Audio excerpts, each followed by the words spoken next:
Ntibikiri ivy'imbeshere abarundi barayamaze ngo umwuga urakiza. Uwo mwuga kugira ukugirire ikimazi nuko uba wawize nawe ukagushikana ku kazi kaboneka kaguteza imbere kagateza imbere n'igihugu.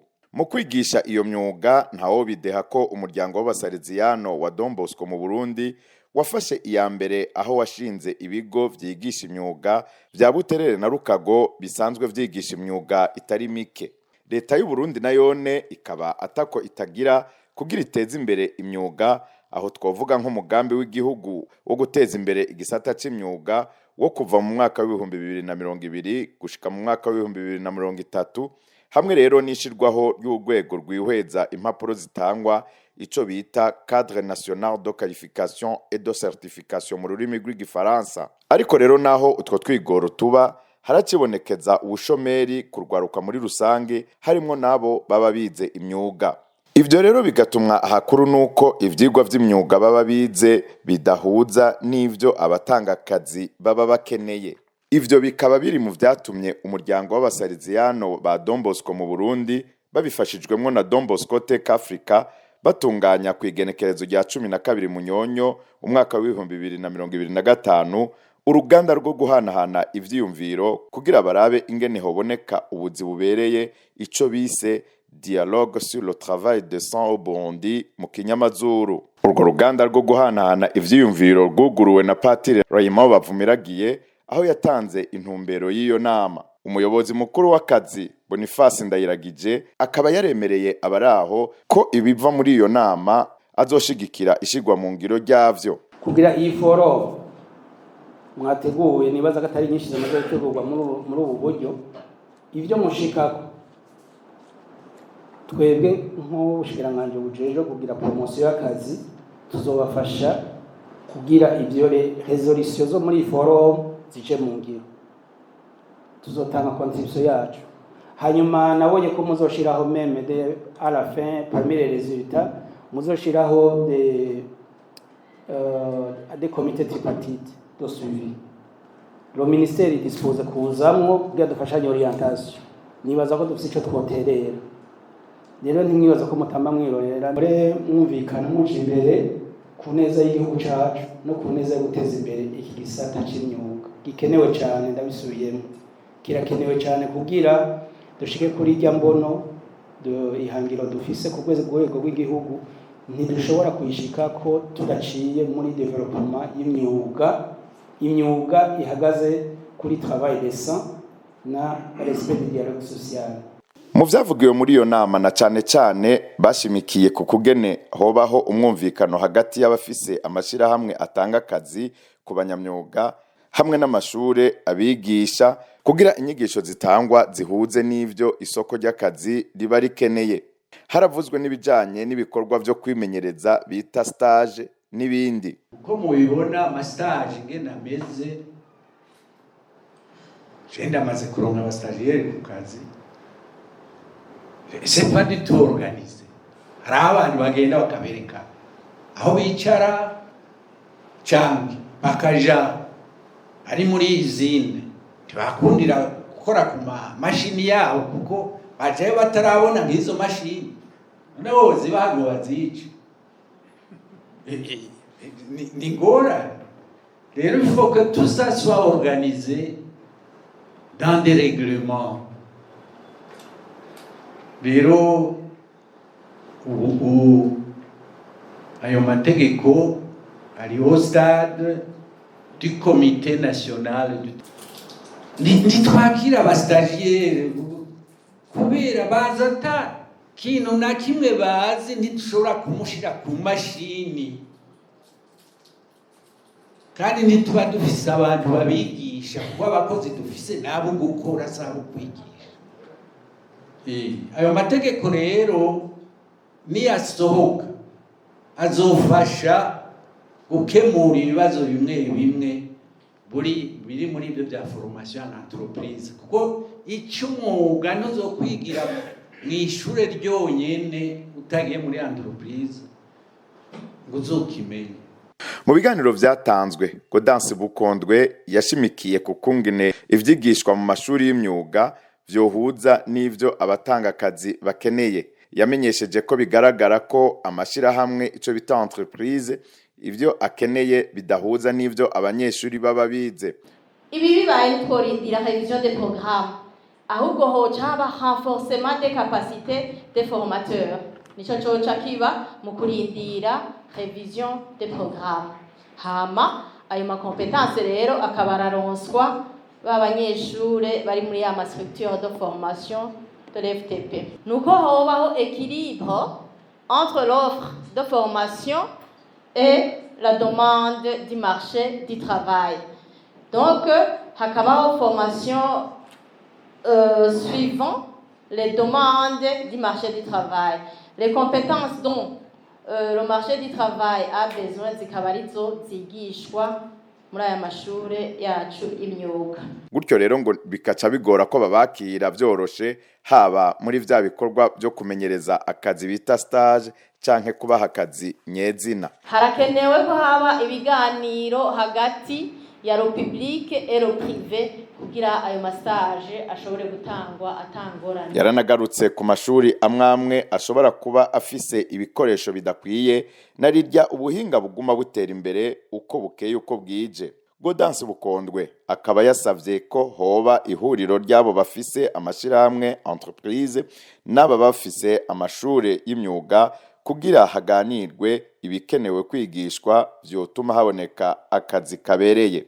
Kubwa Leandre Ndayizeye nawe yatanze ikiganiro kuvyerekeye ibiganiro mu kazi n'amategeko agenga akazi kabereye, yarerekanye amasezerano amwamwe mpuzamakungu avuga ivy'akazi kabereye harimwo n'ayishirahamwe mpuzamakungu ry'akazi OIT, naho nyene hari ayo leta y'u Burundi itaratera ku mukono.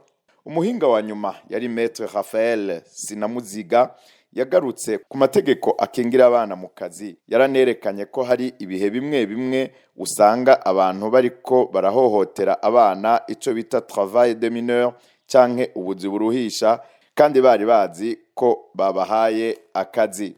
Inyuma y'ivyo biganiro rero abari ngaho bakaba barahanahanye ivyiyumviro. Gaspard Nzisabira yaje aserukira abakoresha akaba yarashigikiye ko hoba iryo hwaniro ry'abakoresha n'amashuri yigisha imyuga.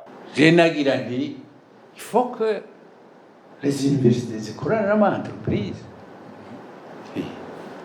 Rero ayo mategeko nibaza ko azosohoka vuba bisubirwemo la formation réelle dans les entreprises. Kwitegerejwe ku les encadreurs professionnels nabo babigisha bagirisha amastage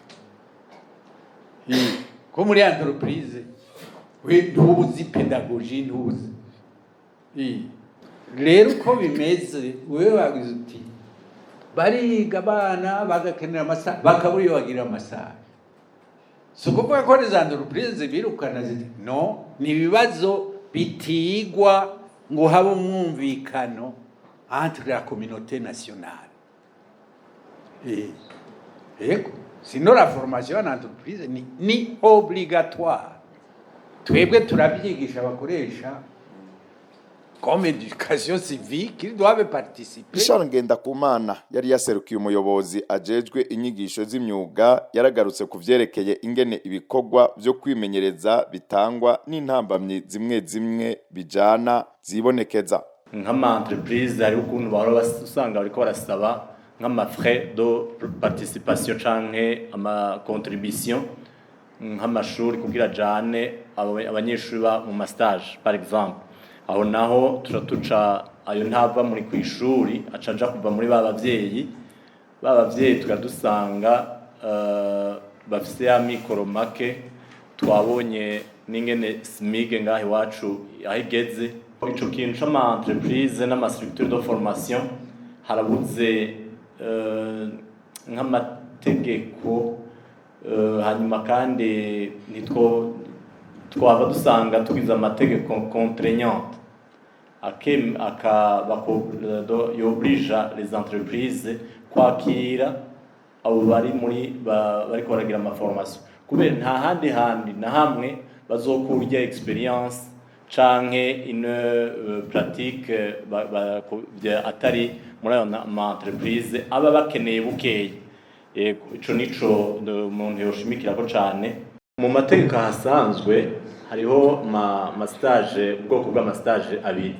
Hariho les stages professionnels, hakaba na les stages de formation. Izo rero zo kuri formation nta mafre bari bategerezwa kugira gutanga. Par contre mu ma stage professionnel, c'est l'entreprise qui est appelée à gutanga mafre nimba ari communication, nimba ari déplacement, nimba ari inde, parce que uwari karagira stage professionnel il est dans la production. Acha yinjira muri entreprise abarimwo aja umengo ni mukozi kubera nawe araparticipa muri production de l'entreprise. Izo frais rero za muri au niveau de des stages de formation ntizategezwa gusabwa kubera umunyeshuri abari kagenda kuraba mbega bimwe niga mu ishuri ka machine nakore bambwiye muri ya informatique de gestion bambwiye mbega muri ya maintenance des équipements bambwiye bakora ibihe bikorwa n'ibihe. Patiri Manirabaruta Amatus nawe akaba yasavye ko abajejwe kurungika mu mashuri y'inyuma ya shure shingiro commission d'orientation mu rurimi rw'ifaransa boraba ingene abanyeshuri barungikwa mu mashuri y'imyuga boba abanyeshuri bafise amanota meza. Uravye uko kera n'ama orientation yaba abanyeshuri bazi ubwenge nibo barungika muri medicine, muri za polytechnique no muri za droit. Ubu rero turiko turaba ingene isi iri kwiragenda, tuzokenera aba engineer, tuzokenera abantu nyene bazofasha ibintu technique. Nta kuntu mugira no mu ma orientation CFP nibe ya yindi bavuga ngo ni yabandi umengo nibo banyuma mu bandi, ahubwo no kurientamwo bakorienta bakavuga ati maintenant aba jeune bari bungurutse mu bwenge bo babandi bakanura babari bahubwo orientwa muri ayo ma technique si possible muri ayo ma CFP, ni naho byose bizoheza bikaduga bigafata inzira hanyuma ibintu bikagenda neza. Inyuma yo guhanahana ivyiyumviro vyubaka ibikorwa vy'ugo ruganda bikaba vyasozerewe n'icegeranyo c'ivyiyumviro nyamukuru vyavuye muri iyo nama. Muri vyo rero hakaba harimwo ko intonde z'ivyigwa zoshirwa ku gihe zigahuza n'ivyo abatanga akazi bakeneye. Harasabwe kandi ko ho kubahirizwa abanyeshuri bariko barimenyereza mu gateka kabo kandi bagakurikiranwa neza. Abari ngaho bavuye ngaho basavye kandi ko hoshingwa komite ihurikiyemwo abaserukira leta, abakoresha hamwe n'abakozi kugira bigire hamwe ibijanye n'amashuri y'imyuga. Basavye kandi ko hokomezwa ibiganiro hagati y'impande zose zegwa n'ivyerekeye itunganywa ry'ivyigwa mu mashuri y'imyuga hamwe n'ingene abayarangije boronka akazi kabereye. Ntibibagiye kandi gusaba ko indero ishimikiye ku mico kama hamwe n'akaranga vyoshigwa mu ntonde z'ivyigwa. Mwomenya ko barangije iyo nama bashizeho urupapuro rwerekana intambwe zose ya komite ihurikiyemwo leta, abakozi n'abakoresha izokurikiza kugira bashike kwihangiro ryabo, ico bise feuille de route mu rurimi rw'igifaransa.